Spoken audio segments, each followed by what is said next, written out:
अजून मला तुम्हाला सांगतो, मोबाईलवर मी बातम्या पाठवत नाही, आता ऑनलाईन झाल्या. पूर्वी मी बातम्या लिहित होतो, तुम्हाला सांगतो एसटी वरती बातम्या लिहायच्या. पहाटे 3 वाजता उठायचं आणि 5:30-6 वाजेपर्यंत बातम्या लिहायच्या, रात्री बातम्या लिहायच्या.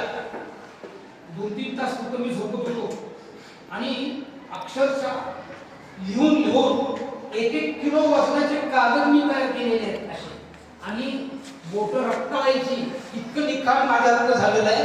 आणि ते लगेच ते शॉर्टिंग करून वर्तमानपत्रात पुढारी असेल, सागर असेल, तरुण भारत असेल पुण्याचा, ते एसटीवरती यायच्या बातम्या.